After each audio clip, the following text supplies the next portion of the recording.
Hello मेरे प्यारे बच्चों, कैसे आप लोग? उम्मीद करते हैं अच्छे होइएगा।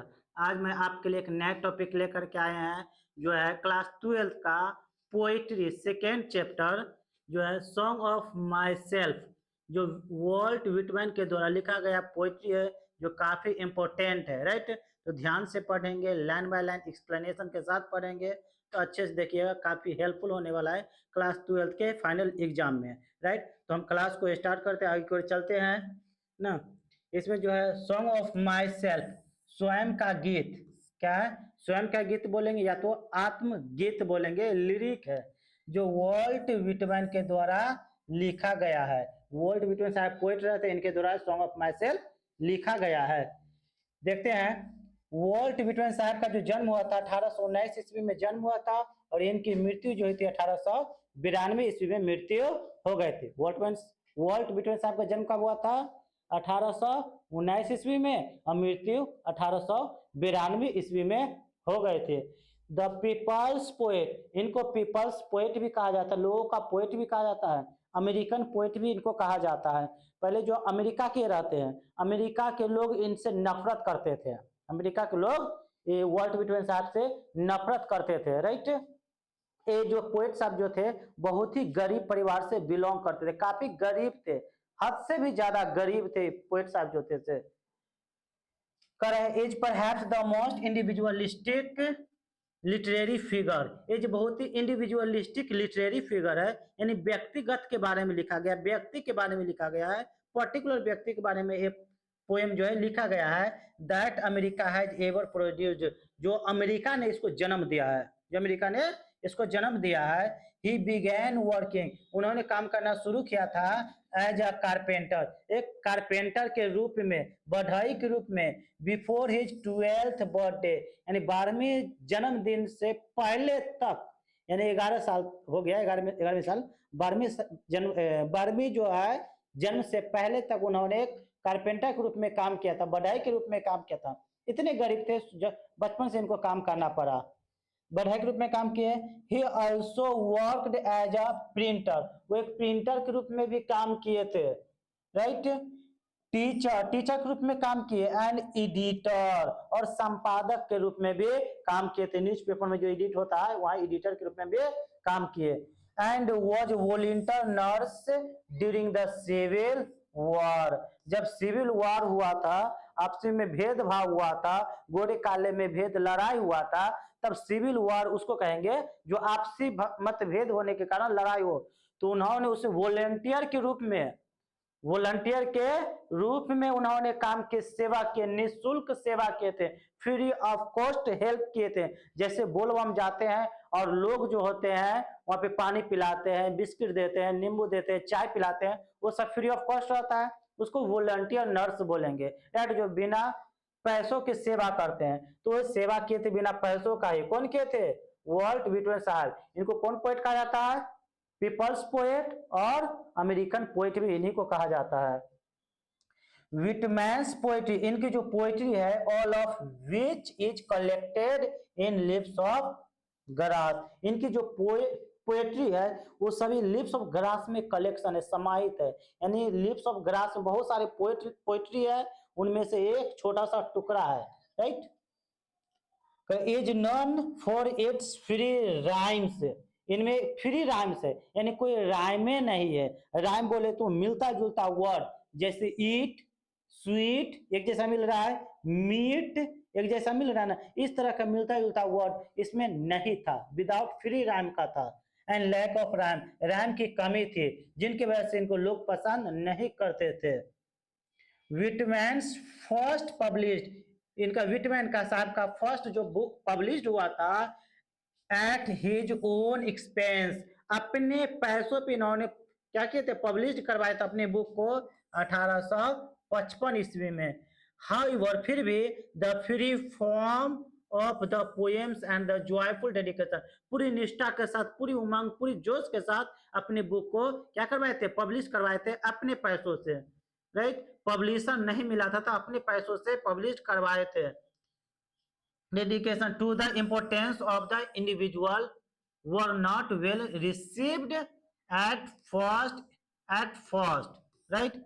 इन्होंने जब बुक को पब्लिश करवाए थे तो इनको पब्लिशर नहीं मिला, तो अपने पैसों से करवाए, यहाँ तो कोई डाउट नहीं है।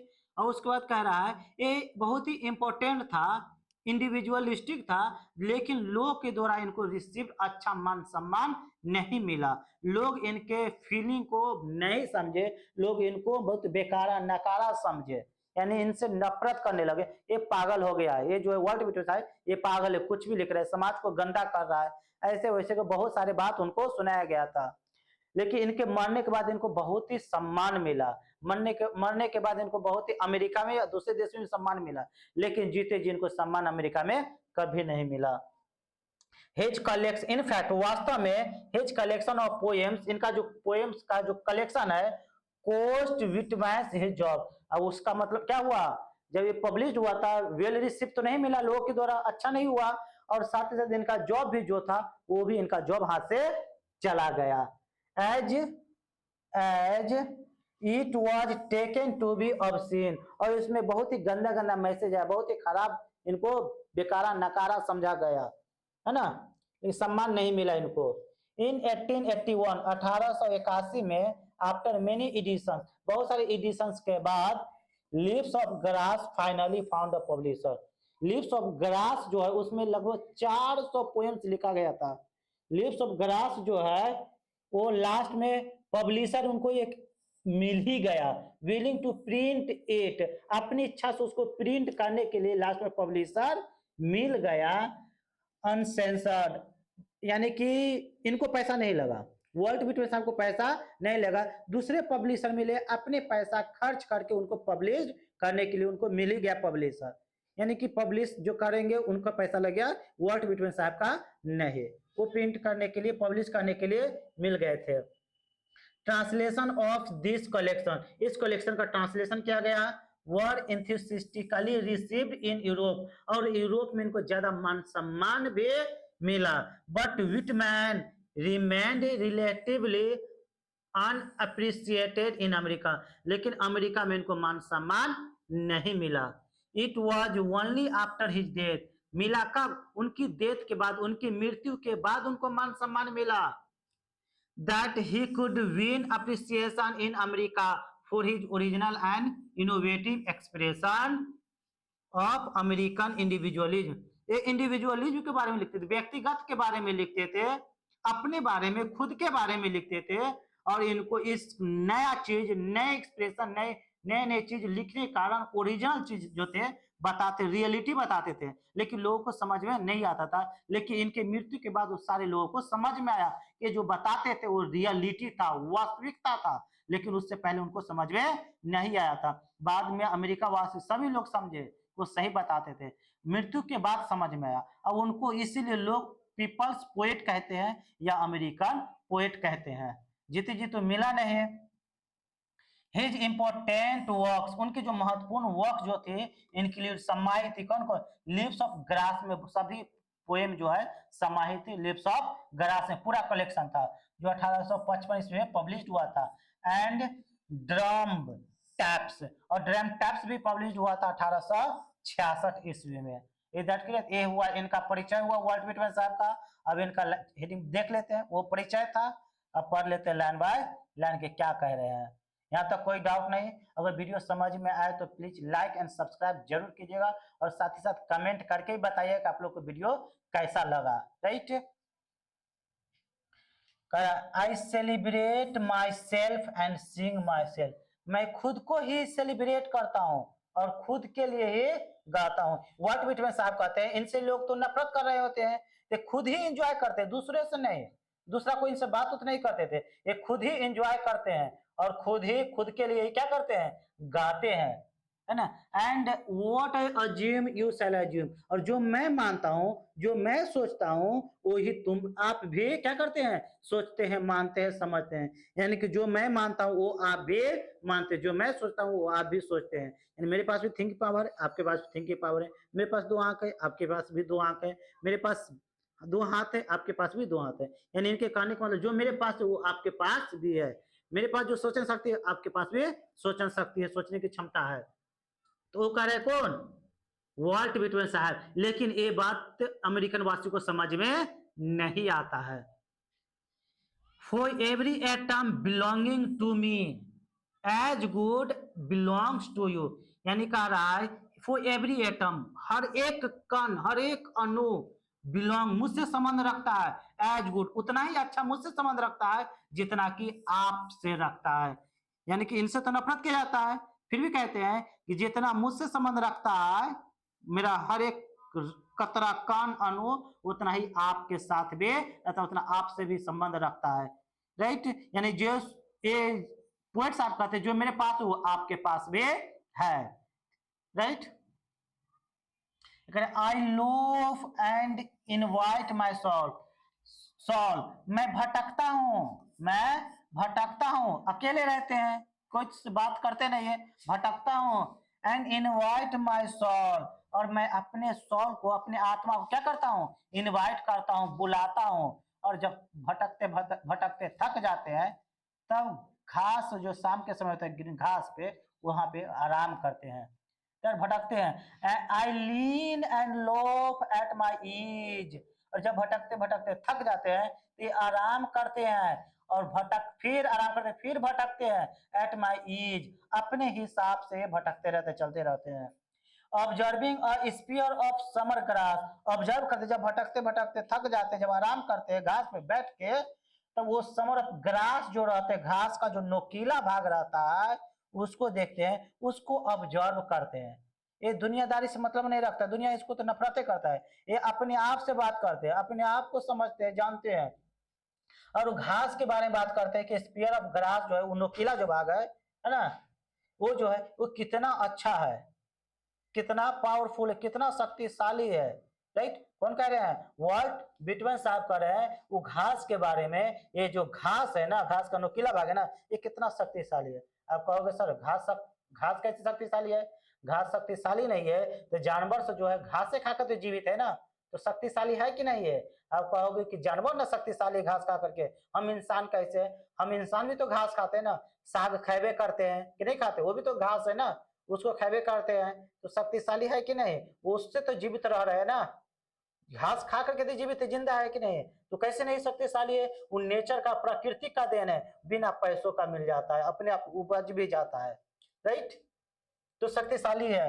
माई टंग, मेरा जो जीवा है ना, जुबान जो है ना, every atom of my blood, मेरा शरीर का हर एक कतरा, खून कतरा, फॉर्म्ड बना हुआ है, फ्रॉम फ्रॉम दिस सोइल, इसी मिट्टी से, इसी मिट्टी से बना हुआ है, और आपका भी शरीर उसी मिट्टी से, 5 तत्वों से मेरा शरीर बना हुआ है, 5 तत्वों से आपका भी शरीर बना हुआ है। तो भिन्न कहाँ है, इंसान इस धरती पर जो दो इंसान है, ये बताना चाह रहे हैं कि जो दो इंसान है ना, दोनों इंसान में डिफरेंस नहीं है, मुझ में और आप में कोई डिफरेंस नहीं, सब समानता है, मेरा भी शरीर में खून है, आपके शरीर में भी खून है।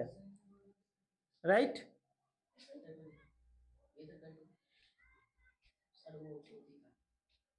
नहीं दिख पा रहा है,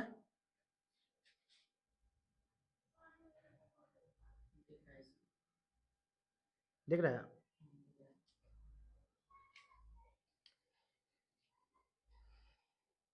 अब बता रहे हैं बॉर्न हेयर ऑफ पेरेंट्स, मैं यहाँ जन्म लिया हूँ, अमेरिका में जन्म लिया हूँ माता पिता से, and born hair from parents, माता भी पिता भी सेम, वो भी माता पिता से जन्म लिए हैं, वो भी अमेरिका वासी है, तो नफरत हम कहाँ करते हैं अमेरिका से, लेकिन अमेरिका वासी मुझसे क्या करते हैं, नफरत करते हैं। And their parents the same, और उनके माता पिता भी अपने माता पिता से जन्म लिए, वो भी अपने माता पिता से ही जन्म लिए है।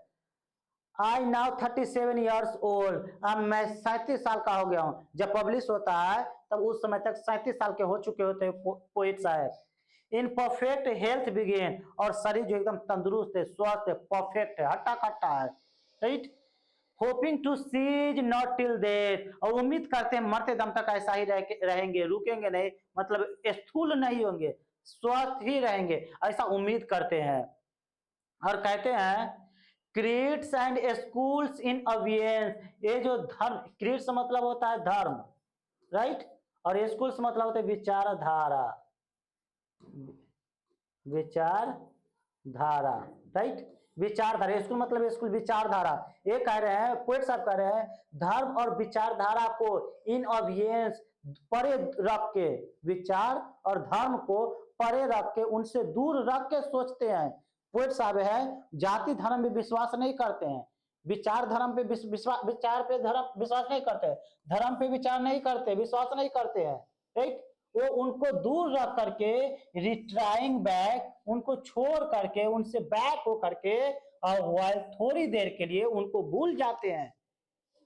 सफिस्ड, लेकिन वो अगर उनके बारे में सोचते, जाति धर्म के बारे में सोचते तो विवाद हो जाता है, झगड़ा लड़ाई हो जाते हैं। तो उनको कहते क्यों झगड़ा लड़ाई करना, हम इंसान तो एक ही है ना, फिर भी लड़ाई झगड़ा क्यों? तो उनको दूर रखना चाहते हैं। लेकिन वो इतने सफिशिएंट, इतने ज्यादा पर्याप्त मात्रा में है, व्हाट दे आर, जो भी वो है, बट नेवर फॉरगॉटन, लेकिन उसे भूल नहीं पाते। इतने ज्यादा लोग हैं लेकिन उसे कोई भूल ही नहीं पाते हैं। आई हार्बर फॉर गुड और बैड, मैं दोनों चीज को, दोनों पहलू को महसूस करना चाहता हूँ, अच्छा हूं तो भी और बुरा हूं तो भी।